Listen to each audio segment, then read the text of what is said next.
Naquele tempo, disse Jesus à multidão: o reino dos céus é como um tesouro escondido no campo. Um homem o encontra e o mantém escondido. Cheio de alegria, ele vai, vende todos os seus bens e compra aquele campo. O reino dos céus também é como um comprador que procura pérolas preciosas. Quando encontra uma pérola de grande valor, ele vai, vende todos os seus bens e compra aquela pérola. O reino dos céus é ainda como uma rede lançada ao mar, que apanha peixes de todo tipo. Quando está cheia, os pescadores puxam a rede para a praia, sentam-se e recolhem os peixes bons em cestos e jogam fora os que não prestam. Assim acontecerá no fim dos tempos. Os anjos virão para separar os homens maus dos que são justos, e lançarão os maus na fornalha de fogo, e aí haverá choro e ranger de dentes. Compreendestes tudo isso? Eles responderam, sim. Então Jesus acrescentou: assim, pois, todo mestre da lei, que se torna discípulo do reino dos céus, é como um pai de família, que tira do seu tesouro coisas novas e velhas. Palavra da salvação. Glória a vós, Senhor. Como eu amo, Senhor, vossa lei, vossa palavra. Como eu amo, Senhor, vossa lei, vossa palavra. Como eu amo, Senhor, vossa lei, vossa palavra. Como eu amo, Senhor, vossa lei, vossa palavra. Tem dois jovens aqui no meio de nós que estão sendo chamados ao sacerdócio. Em especial um jovem. Você saiu de um relacionamento há pouco tempo, você já está entrando em outro. Mas Deus já te revelou e hoje o seu coração queimou, filho. Você precisa dar passos. O Senhor também está tocando pessoas que estão rezando por familiares e amigos enfermos. O Senhor está visitando essas pessoas agora, visitando essas situações. Você que esperava a resposta de Deus com relação ao emprego, essa ainda não é a porta que Deus abriu para você. Ele tem coisa melhor preparada. Glória ao Pai, ao Filho e ao Espírito Santo. Tira para mim do fronte os instrumentos, deixa só a minha voz e o piano, por favor, um pouquinho mais baixo o piano, pode tirar todos os instrumentos aqui do fronte, aqueles que só vão cantar ali. Obrigado. Meus irmãos, veja bem, o Senhor já me trouxe essas palavras de ciência, e quando vem palavra de ciência, não é para a gente falar que bonito, é para você que recebeu, dar passos, agir. Sobretudo os jovens que estão aqui, eu não vou pedir para você levantar a mão, não. Mas eu sei que você está aqui, até o lado que você está, o Senhor trouxe no meu coração. Mas desse passo em direção à vontade de Deus. E quem faz a vontade de Deus sempre é feliz, sempre é acumulado de toda a graça e bênção do céu. Amém? Segura para mim, por gentileza, pode fazer um solo em dó maior. Veja bem, meus irmãos, sobre o que Jesus falou no evangelho de hoje? Sobre chocolate branco, diferença do chocolate preto, foi isso? Da Copa que não foi, senão ele ia ter que falar do Haaland, né? Fiquei com a raiva daquele Haaland. Sonhei com ele 2 dias. Correndo atrás de mim, eu vou fazer um gol. Eu era goleiro antigamente, há muito tempo. Você lembra do Tafarel? Eu era o Tafurado. Fui goleiro. Do que Jesus falou, criatura? Nossa, padres, o povo não prestou atenção no evangelho. Pergunta para quem está do seu lado aí, sobre o quê? Qual foi o principal tema do evangelho? Jesus usou 3 imagens para falar de uma só coisa. Qual é? Nossa, o reino de Deus. Diga para quem está do seu lado, o reino de Deus, criatura. Diga para essa pessoa. Jesus falou sobre o reino de Deus. Você está vendo como que a gente tem que prestar atenção na palavra de Deus, gente? É a palavra do Senhor sendo pregada. E Jesus, ele estava explicando o que é o reino de Deus. Você sabe o que é o reino de Deus? Sim ou não? Não, está muito fraco. Sim ou não? O que é o reino de Deus, então? Diga para quem está do seu lado.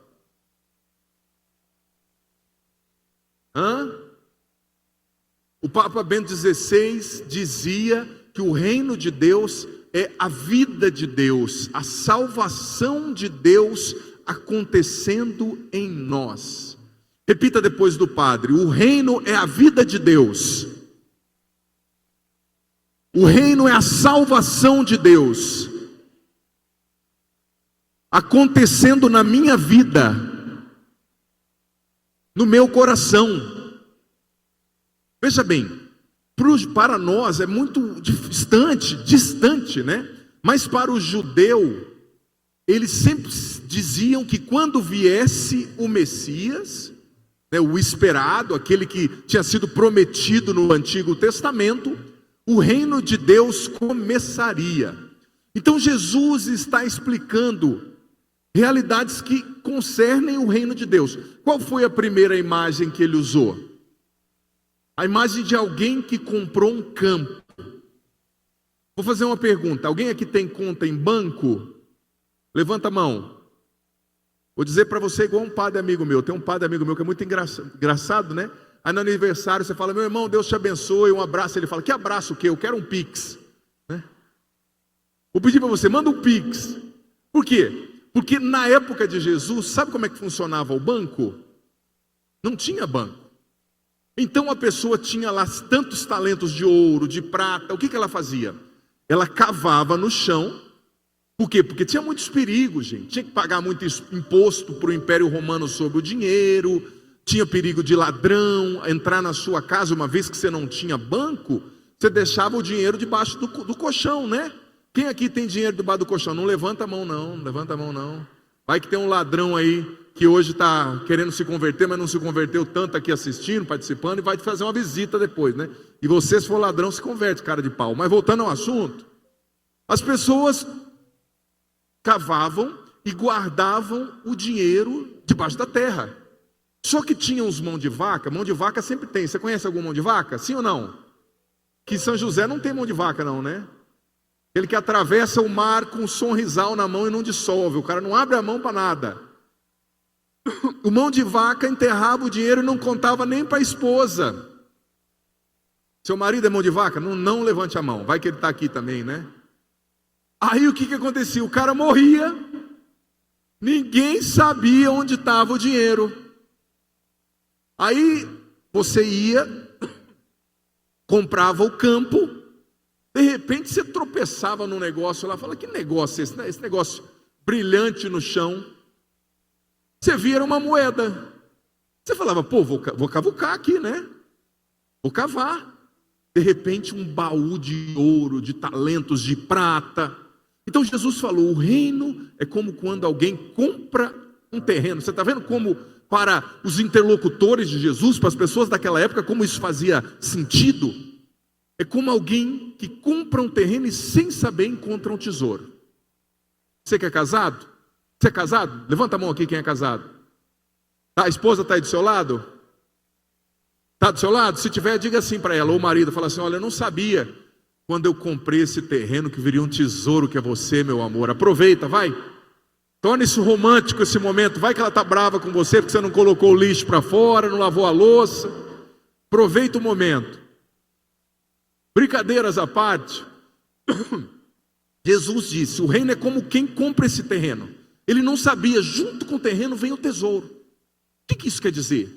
Jesus aqui estava explicando sobre aquelas pessoas que não procuravam a Deus necessariamente. Elas não estavam procurando a Deus. Mas aconteceu aquilo que o padre Jonas Abib, o nosso pai fundador na Canção Nova, chamava de visita de Deus, né? Uma doença, algo que aconteceu, uma perda, um retiro que ela foi convidada e caiu de paraquedas, uma pessoa muito santa que passou pelo caminho dela e a evangelizou. De repente ela se depara com aquele campo e com o tesouro. ela encontra a salvação de Jesus, e ela entende a importância disso, veja bem, ela valora e vê o quanto que é importante e deixa tudo para ter esse campo. Só que Jesus também contou uma segunda parábola. O reino de Deus é como quem sabe que ali tem um tesouro, né? Quem procura uma pérola preciosa, melhor dizendo, falou da pérola preciosa, né? Ele é como uma pessoa que procura um campo onde tem pérolas preciosas, encontra, vende tudo e compra aquele campo. Essa segunda categoria de pessoas são aquelas que procuram a verdade. Pessoas que não conhecem Deus, mas com honestidade procuram a verdade, procuram conhecer a coisa certa, procuram saber o que é certo, o que é errado, o que dá sentido à vida, o que não dá, e acabam encontrando esse reino, que é a coisa mais preciosa.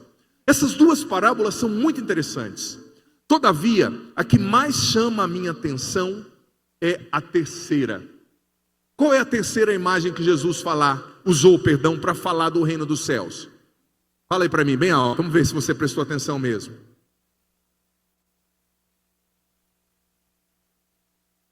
Que isso? Ninguém vai falar, fala alto aí.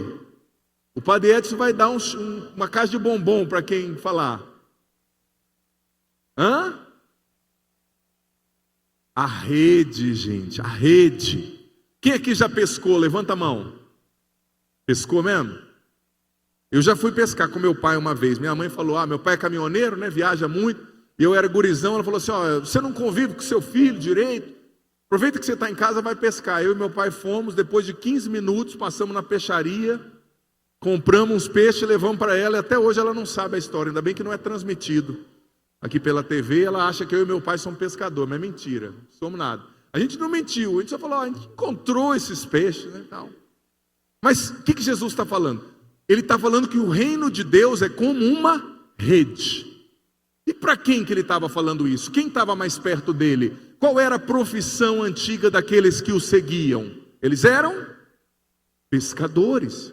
Então eles entendiam bem disso. E você sabe que na época de Jesus tinha um tipo específico de rede que o Evangelho trouxe no grego original com o nome de sagene ou sagené, que significava uma rede grande de arrasto, né? Quem já jogou uma rede no mar, sabe, ou no rio, que quando você joga a rede, não tem como você dizer, olha, nessa rede eu só quero curvina, ou só quero barbado, ou só quero pintado. Não, com a rede vem peixe bom, com a rede vem peixe ruim, com a rede vem pedra, com a rede vem capim. E essa grande rede de arrasto usada lá no Mar da Galileia, Saguené, ela era uma rede que trazia tudo isso. E o que Jesus está dizendo? Olha, a rede, o reino dos céus é como uma rede que pesca todo tipo de peixe. Olha para quem está do seu lado aí. Pescou até essa figura aí, ó. Olha aqui para o presbitério, ó. Tem padre careca, padre cabeludo, padre grande, padre baixo, padre forte. Eu falei forte, hein? Padre magro, padre de tudo quanto é jeito. Deus pesca a todos. Isso é fantástico em Jesus. Olha, eu vou ser sincero. Quem começou comigo a minha caminhada lá no Paraná, os jovens do meu grupo, eles eram muito melhores do que eu. Muito melhores. Quem começou comigo no seminário, muitos que saíram, eu digo sem qualquer demagogia, eram muito melhores. Mas Deus quis escolher esses irmãos, eu não sei porquê, é um mistério. Só que a rede revela a paciência de Deus. Ele joga a rede e ele espera. E nessa rede vem peixe ruim, vem peixe bom. Essa rede é uma imagem do quê? Cri, cri, cri. Uma vez que eu vim em São José, o povo falava mais, viu, Padre Edson? É uma imagem da igreja. Diga para quem está do seu lado, da igreja. Isso, porque na igreja tem santos, tem pecadores, tem convertidos, tem hipócritas, tem fracos, tem fortes, tem pessoas que amam a Deus, tem pessoas que estão aprendendo a amar a Deus, tem pessoas que estão pela razão certa, tem pessoas que estão pela razão errada, mas todos estão na rede. Eu, por exemplo, eu fui para o meu primeiro encontro por causa de uma menina, sou sincero. Bonita menina. achando que era por causa de uma menina. Ela foi só o anzol que Deus usou na época, né? Mas tem gente que está aqui na igreja, talvez você que está aqui, cara de pau, veio aqui porque aquela sua amiga bonitinha te chamou, passou até aquele perfume que você não usa faz tempo, veio aqui, penteou a sobrancelha, ficou bonitão, ou você veio aqui para ver o movimento, ou você veio aqui porque alguém te convidou, ou você veio aqui porque a sua esposa te ameaçou que não ia fazer mais sobremesa e outras coisas mais, que eu não vou falar que tem criança aqui, né? Ameaçou você, dor de cabeça por 6 meses toda noite, né? Eu não sei, talvez você ache que você caiu aqui de paraquedas. Não, mas a rede te alcançou. A rede te alcançou. Você está nessa rede, e essa rede representa a misericórdia de Deus. Olha só o que o catecismo diz no número 74. Deus quer salvar todos os seres humanos, e por isso usa de misericórdia para com todos. 1 Timóteo 2,4. Deus quer que todos se salvem e cheguem ao pleno conhecimento da verdade. Deus quer salvar a todos. Por isso que essa rede espera. Por isso que essa rede acolhe a todos. E isso aqui nos revela algo muito forte, tá? São João Crisóstomo, no comentário na homilia sobre Mateus, dizia, presta atenção, a igreja não é o clube dos perfeitos, ela é o hospital dos pecadores. Você pode repetir depois de mim? A igreja não é o clube dos perfeitos, ela é o hospital dos pecadores. Veja bem, às vezes a gente age de maneira oposta. Deus joga a rede e espera, para só no final ele puxar a rede. O que isso quer dizer? Primeiro ele investe, primeiro ele tenta converter, ele tenta purificar, ele tenta mudar o coração, para depois no final julgar. Muitas vezes hoje, nesse tempo de redes sociais, a gente julga primeiro, para depois verificar se é verdade ou não é. A gente atira primeiro e pergunta depois, é ou não é verdade? Sim ou não? Mas Jesus está dizendo, não, primeiro é preciso lançar a rede. A paciência de Deus com os pecadores, gente. Deus espera a conversão, Ele espera o retorno. Olha o que está em 2 Pedro 3,9. O Senhor é paciente convosco, não querendo que ninguém se perca, né? Deus é misericordioso. Repita, compadre, Deus é misericordioso. Foi muito ruim isso, hein? Deus é misericordioso.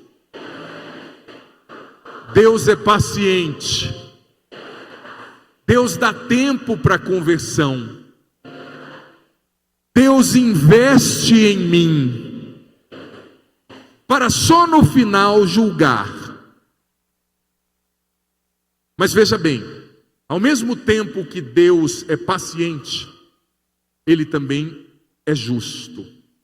Por quê? Porque no final a rede vai ser puxada.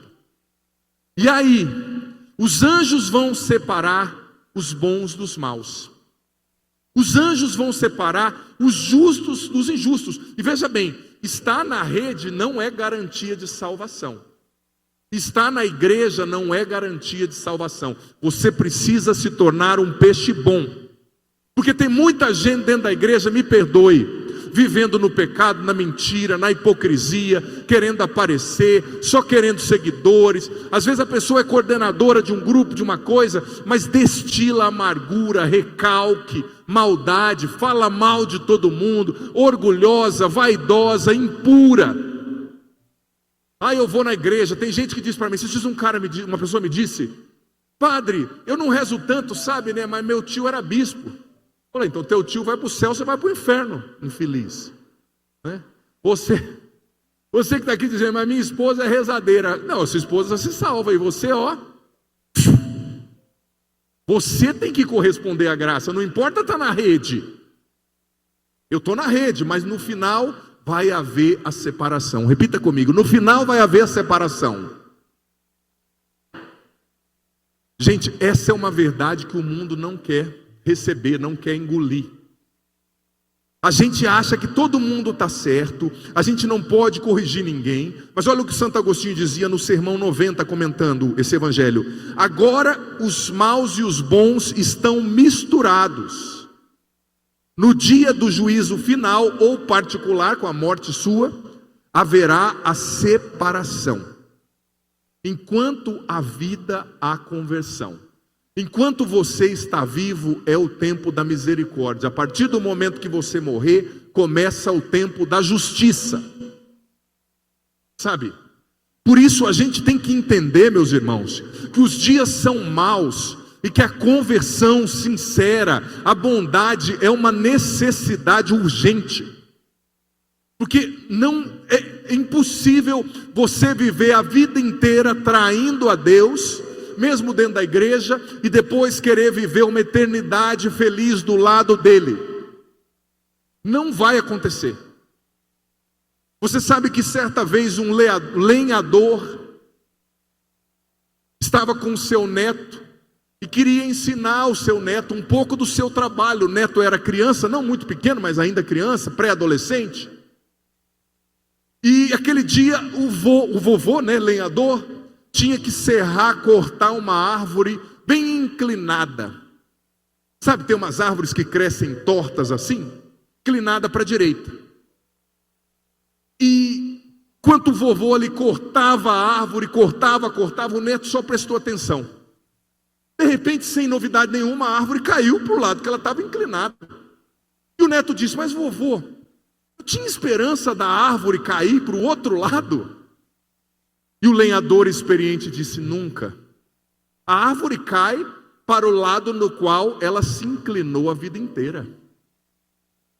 Por que você acha que se você viver no pecado a vida inteira, na hora da morte você vai inclinar para o outro lado? Não, a árvore cai pelo lado que ela foi inclinada a vida inteira.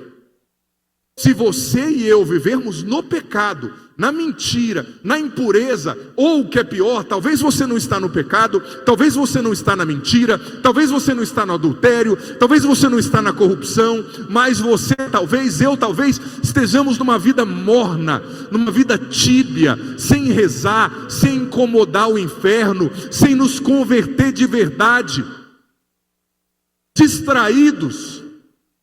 Gente, o diabo nem quer que você faça o mal, ele quer que você viva a vida toda distraído, distraidão, distraidona, sem aproveitar o movimento da graça de Deus que vem até você, que fala com você, que tenta todo dia te converter, te tornar uma pessoa melhor.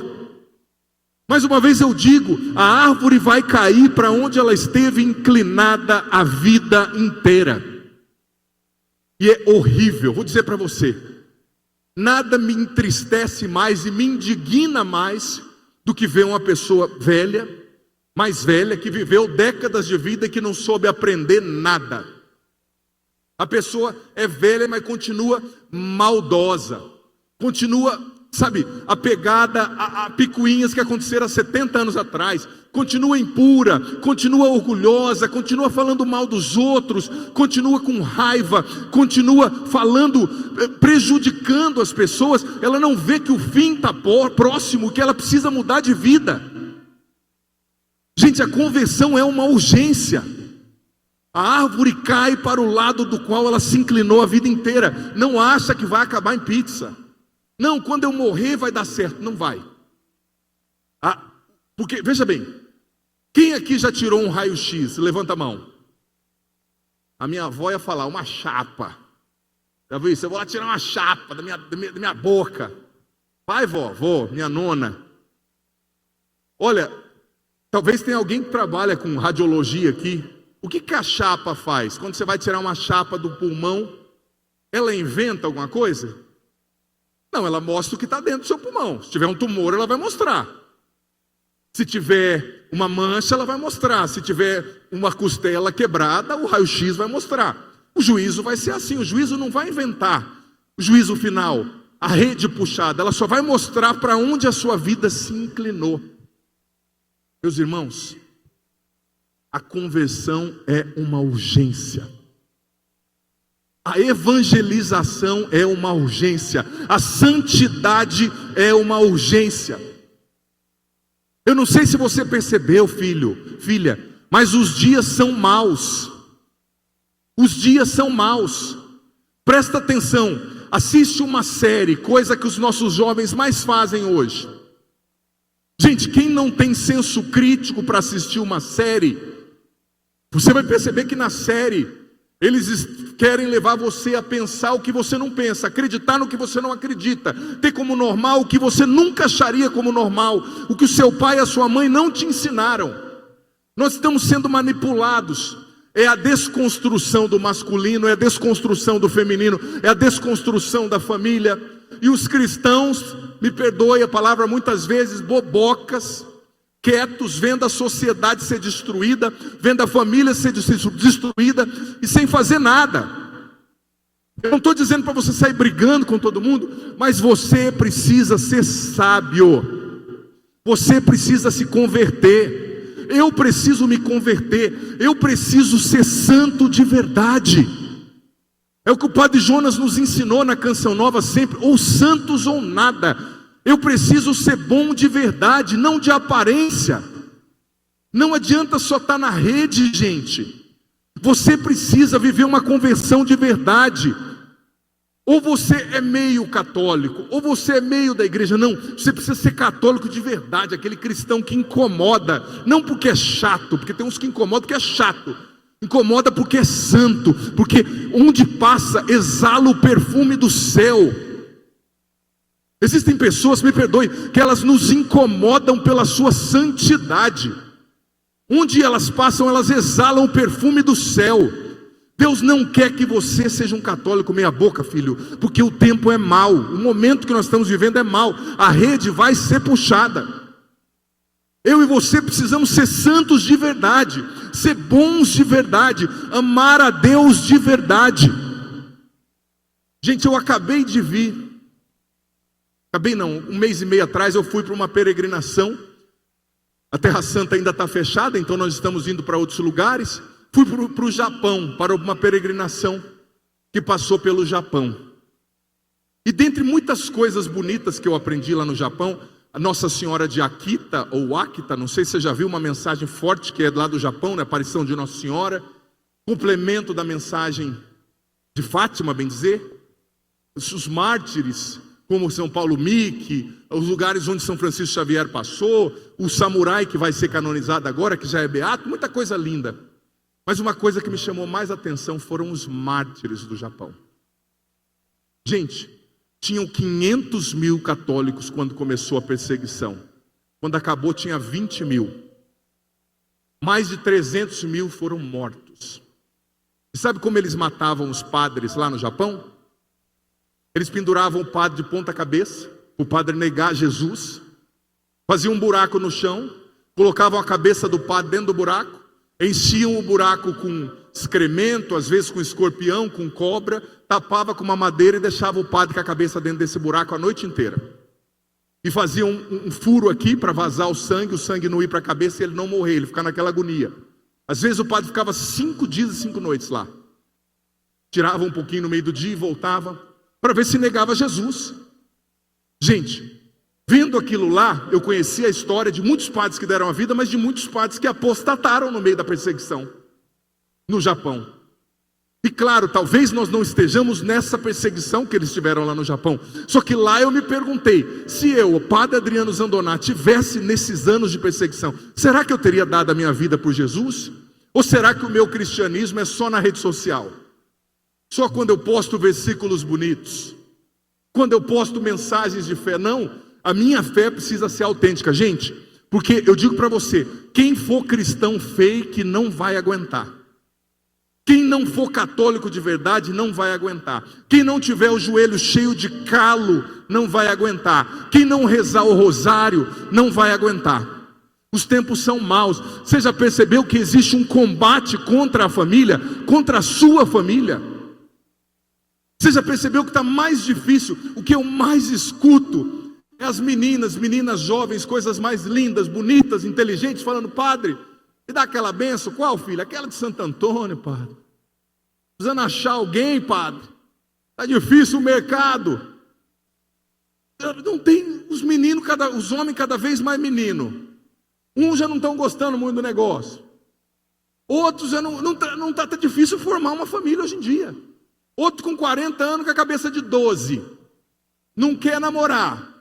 Não quer assumir a mulher. Não quer família. Não quer ter filho. Só quer ter cachorro. Com todo respeito ao bichinho. Mas você que é casado, Deus não te criou só para ser pai de pet. Com todo respeito. Deus te criou para gerar uma vida, uma família. Mas cada vez mais as pessoas não querem mais família. As pessoas não querem mais se abrir a vida. As pessoas não querem mais viver o que Deus criou para ser. As pessoas questionam o óbvio que está escrito na fisiologia, no corpo de uma mulher, no corpo de um homem. E eu e você não podemos ser cristãos meia boca, porque a rede vai ser puxada. A rede já começou a ser puxada. É só ter olhos espirituais para perceber. A rede já começou a ser puxada. E eu e você precisamos ser santos. Mas muito santos. Diga para quem está do seu lado, você precisa ser santo. Foi muito fraco isso. Você precisa ser santo. Você precisa ser muito santo. Diga para essa pessoa, você precisa ser um cristão de verdade. Gente, Deus está levantando uma nova geração de adoradores no Brasil. Você tem visto isso acontecer. E eu estou olhando para muitos dessa nova geração de adoradores aqui, ó. Eu estou olhando. Deus está levantando uma nova geração de intercessores. Deus está levantando uma nova geração de sacerdotes. Por isso que eu falei, tem 2 jovens aqui chamados ao sacerdócio. Deus está levantando uma nova geração de famílias que rezam, que não têm vergonha da sua fé. Eu digo para você, não tenha vergonha da sua fé. Aonde você estiver, não tenha vergonha de falar que é de Cristo. Não tenha vergonha de assumir Cristo como seu Senhor. Você já foi traído por algum amigo? Sim ou não? Alguma vez na sua vida? Sabe quem já foi traído por um amigo?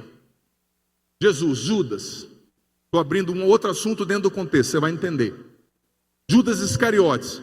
Judas Iscariotes andou 3 anos com Jesus. Ele comia com Jesus, ele viajava com Jesus, evangelizava com Jesus, administrava os recursos que, entre aspas, pertenciam a Jesus, estavam ali por causa de Jesus. E você sabe qual foi o pior problema de Judas Iscariotes? Por que ele traiu Jesus? Dentre muitas outras causas, Judas traiu Jesus porque para Judas, Jesus nunca foi o Senhor, ele foi o mestre. O mestre é alguém que você admira, é um filósofo que fala bonito, é o youtuber famoso que você segue, é a influencer da maquiagem, da academia. É um mestre, é mais uma palavra. Só que Senhor é diferente. Diante do Senhor você se prostra, diante do Senhor você entrega a sua vida. Quem você tem como Senhor manda em você. Judas não viu em Jesus o Senhor. Judas viu em Jesus um mestre. Por isso que ele traiu Jesus.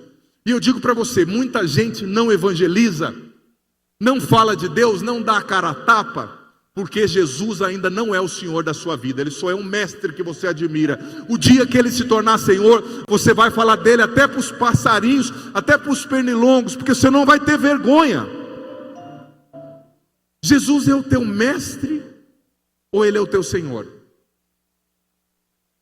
Responda. Você está encolhendo? Não entendi. Ele é o teu mestre ou o teu Senhor? Meu irmão, se ele é o teu Senhor, é hora de testemunhá-lo. É hora de dizer, sim, eu sou católico. Sim, eu acredito em Nossa Senhora. Sim, eu acredito no celibato dos padres. Sim, eu acredito nos dogmas de Maria. Sim, eu acredito no catecismo. Sim, eu acredito na Santíssima Trindade. Sim, eu acredito na pureza, na santidade. Eu acredito que o reino de Deus já começou. Vamos aplaudir isso. Se você crê, aplauda.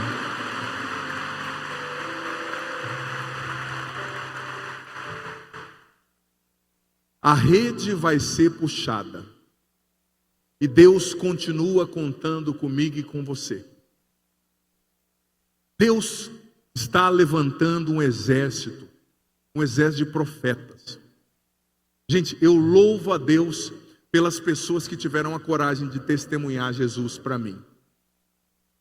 Porque se elas não tivessem testemunhado, eu muito possivelmente não estaria aqui. Eu lembro quando eu comecei a participar da igreja, eu mudei para uma cidade maior lá no Paraná, onde tinha Canção Nova na época, há muito tempo atrás. Eu era gurizão, tinha largado as drogas há pouco tempo, tinha entrado em 2 comas por causa de droga, expulso de escola. E aí uma senhora vizinha minha, uma senhora bem simples, nem falava português direito, tadinha, falou para mim: você não quer ir na Canção Nova comigo? Uma senhora de uns 60 anos e eu tinha 20. Eu falei: o que é Canção Nova, minha senhora? É de comer? O que é? Não, é um lugar que a gente vai rezar. Minha vizinha largou tudo que ela estava fazendo com netos em casa para me levar à Canção Nova. E lá ela falou: olha, essa comunidade é séria, vem aqui participar dos retiros. Olha o que deu. Estou aqui hoje, vou fazer 15 anos de padre agora, sexta-feira. Para a glória de Deus, na Canção Nova. Toda a minha formação na Canção Nova. A gente precisa de pessoas que tenham a coragem de apontar Jesus. Não apontar o dedo para os outros, dizendo: você vai para o inferno. Não, apontar Jesus. Ao invés de apontar o erro, falando assim: você é um pecador que vai para o inferno, aponte para Ele. Ele salva, Ele pode te salvar. Gente, eu vou dizer para você, Jesus é o remédio que cura os males desse mundo. Quanta gente com depressão. Talvez você aqui, adolescente com depressão, sem dormir direito, com insônia. Quanta gente triste, quanta gente pensando em acabar com a própria vida, gente. Quem assiste o programa que eu faço para ser feliz na terça-noite, vê quanta mensagem de gente assim que chega. Que é um programa de direção espiritual, né, onde eu respondo tudo ao vivo. Aponte Jesus para as pessoas. Aponte Jesus para os jovens. Você sabe qual é a pior diferença, a principal, diferença entre Deus e o diabo? Deus conhece o seu nome e Deus conhece o seu pecado e te chama pelo seu nome. O diabo conhece o seu nome e te chama pelo seu pecado. O diabo, em vez de te chamar pelo seu nome, ele te chama de o pecador, o impuro, o drogado, o mentiroso, o adúltero. Deus conhece o seu pecado e te chama pelo seu nome. Meu filho, Sérgio, Flávia, Maria. Nós precisamos ser pessoas hoje que chamam os outros não pelo pecado, mas pelo nome. Muitas pessoas viam o Zandonar, assim que eles me chamavam, caído lá na rua, vomitado, tanta droga que eu usava, lá no Paraná, e diziam: aquele lá é um drogado perdido. Mas alguém da igreja teve a coragem de olhar e falar: não, aquele lá é um filho de Deus. Vamos para a igreja. Vamos para a igreja. E eu fui. E olha a transformação que Deus fez. Gente, eu só ouvia rock satânico. Só plantava alface diferente no fundo da minha casa. Depois de uns anos, minha mãe foi descobrir que era maconha, tadinha. Né? Usava tudo que você imaginar, pasta à base de crack, maconha, cocaína, cigarro. Alguém teve a coragem de me apontar a Jesus. E eu vou dizer para você, quando eu fui no meu primeiro encontro da igreja, a coordenadora, fiquei sabendo disso muitos anos depois, né? A coordenadora chegou na mulher que tinha me levado e falou assim: olha, você é doida. Como você traz um cara desse para o encontro? Esse cara vai acabar com o nosso encontro, nosso retiro. Olha só o que deu. Não acabei com o retiro, não, pelo contrário. Tornei sacerdote, para a glória de Deus.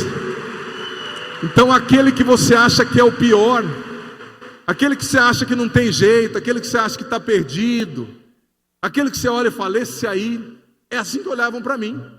Mas Deus nunca me olhou assim. E Ele colocou as pessoas certas para me apontarem Jesus e dizerem: vem, Ele chama você. Tem talvez meninos aqui no meio, rapazes, mulheres, homens, que usam droga, que estão no vício, que estão na pornografia, que é pecado mortal, que estão vivendo uma vida de casado sem estar casado, na fornicação, que é um pecado grave. Eu digo para você, eu não estou julgando você, filho, pelo contrário. Não estou aqui condenando você, eu só estou te dizendo, Jesus quer te salvar e fazer você viver do jeito certo. Porque do jeito que você está vivendo, você acha que você está feliz, mas você não está.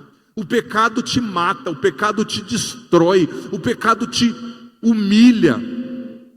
O pecado não é felicidade, o pecado te torna escravo. Jesus diz no Evangelho de João, capítulo 8, todo que comete pecado se torna escravo dele. Só a santidade te salva. Você não foi feito por Deus para ser esse marido sem vergonha que você está sendo, esse pai péssimo que você está sendo, essa mãe negligente, esse padre negligente talvez que eu, você, nós estamos sendo. Não, Deus te quer santo, e a santidade, diziam os santos, dizia São Felipe Neri, é a plenitude da felicidade. Não tem jeito de você ser mais feliz e realizado do que sendo santo. Talvez o que você busca em tantas outras coisas é na santidade, é na amizade com Deus, é na comunhão com Deus que você vai encontrar. Deus te chama a ser santo. É de verdade, filho. Não dá para a gente viver mais um catolicismo meia boca. A hora é agora. A hora de ser santo, a hora de entregar tudo para Deus, a hora de se submeter e fazer a vontade de Deus. Amém?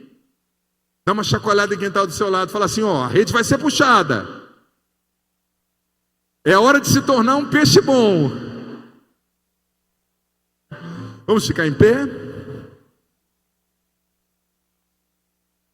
Ana Lúcia vai nos ajudar junto com os irmãos para nós cantarmos, e depois nós vamos rezar também pedindo essa graça ao Senhor, que nos faça verdadeiramente peixes bons, que nos transforme.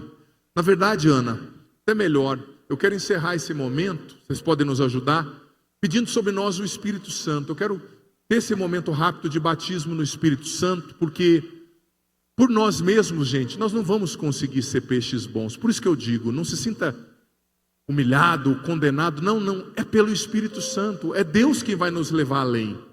Eu não teria, quando eu fui no meu primeiro encontro, com tantos vícios, meus irmãos, eu não teria condição, mas o Senhor, o Espírito de Deus, tem me levado além, é Ele que nos cura das nossas feridas, que nos liberta dos nossos pecados. Então levanta os seus braços o mais alto que você puder, e vamos clamar o Espírito de Deus sobre nós. Vamos clamar o Espírito de Deus que nos batize, que nos dê a graça de um verdadeiro arrependimento, de uma verdadeira contrição, sabe? Talvez você que não se confessa há muito tempo, busque a confissão, volte para Deus. Deus não está te condenando, Ele está te chamando, porque a rede vai ser puxada, a morte virá como um ladrão, e a hora da conversão é agora. Vamos cantar, pedindo o Espírito Santo sobre nós.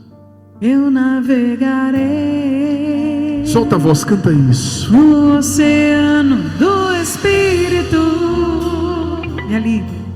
e ali adorarei ao Deus do meu amor. Eu navegarei no oceano do Espírito,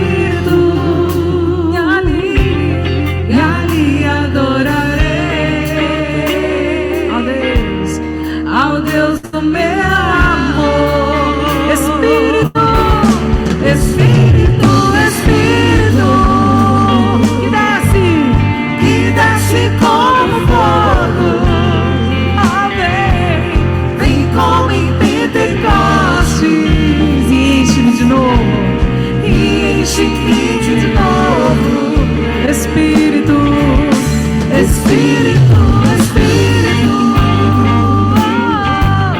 que desce como fogo. Vem como em Pentecostes, e enche-me de novo. Eu servirei ao meu Deus fiel, eu servirei.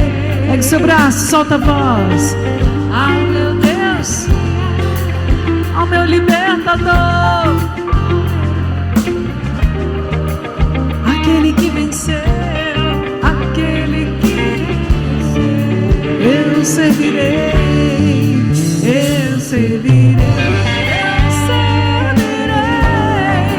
ao meu Deus fiel, ao meu libertador,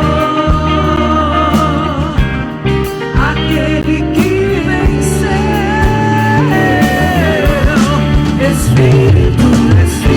braços, solta a voz. Que desce como fogo, ó vem como em Pentecostes. Enche-me de novo, Espírito, que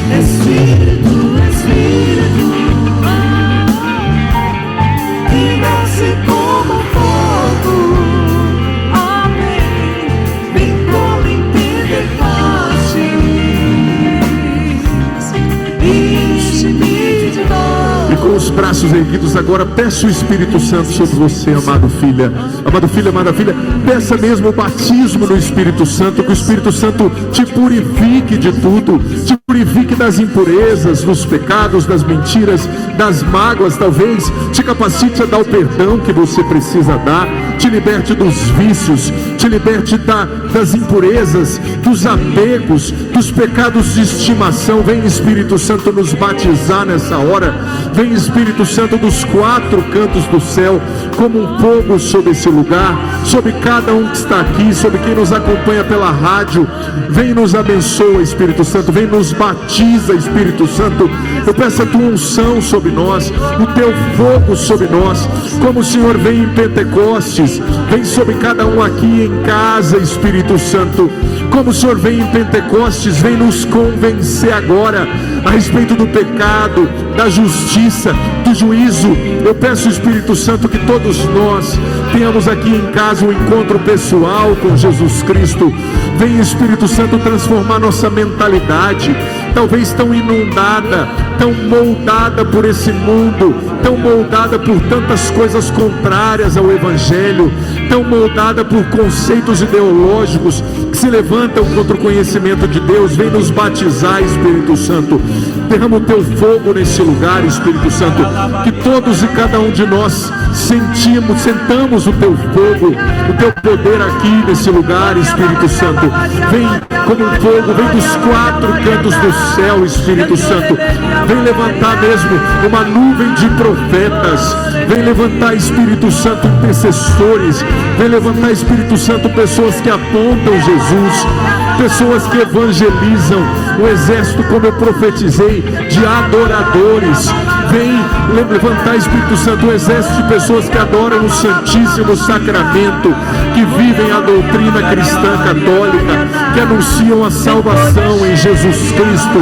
Vem, Espírito Santo, libertar agora aqueles que têm depressão, aqueles que têm o desânimo da alma, aqueles que pensam em acabar com a própria vida. Vem libertar nesse momento, Espírito Santo, aqueles que estão dominados pelo espírito de vício, de alcoolismo, aqueles que estão no adultério, negligenciando sua missão como pai, como mãe, como evangelizador. Vem, Espírito Santo, nos convencer nesse momento. Solta a sua voz em línguas, solta a sua voz no Espírito. Você aqui, você acompanhando pela rádio, deixa o Espírito Santo rezar em você.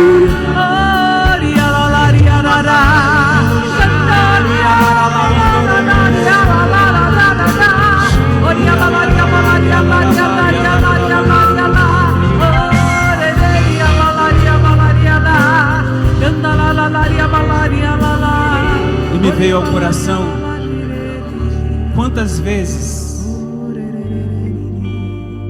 o nosso pai fundador, Padre Jonas Abib, partilhava, e quantas vezes escutamos aqueles que são mais antigos no carisma Canção Nova, palavras de profecia a respeito desse território, São José dos Campos, região. E quando o Padre Zandonal usou a palavra levantar um povo que intercede, levantar um povo fervoroso no Espírito, eu recordei do nosso pai fundador. São José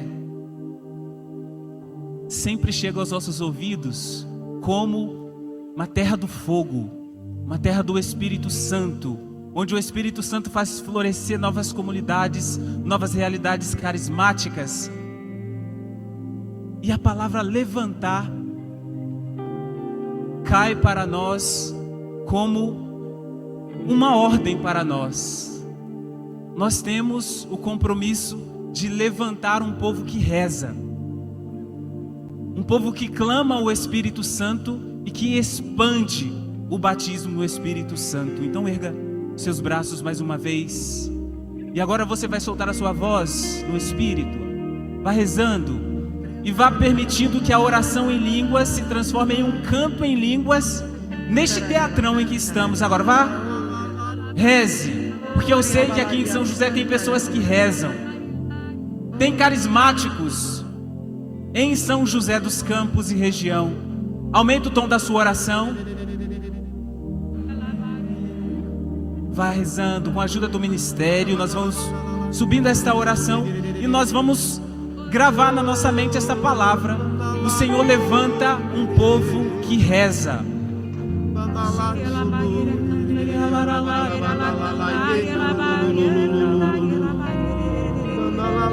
Vai erguendo seus braços.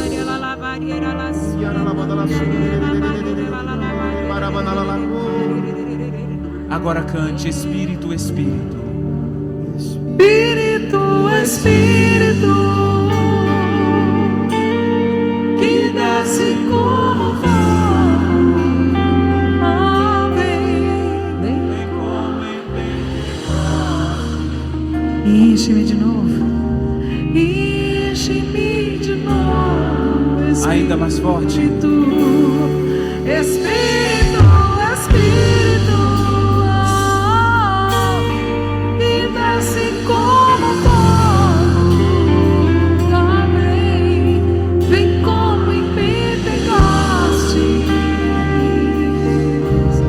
Enche-me de novo. Que se levante o povo que reza. Solte a sua voz. Vem, Espírito Santo.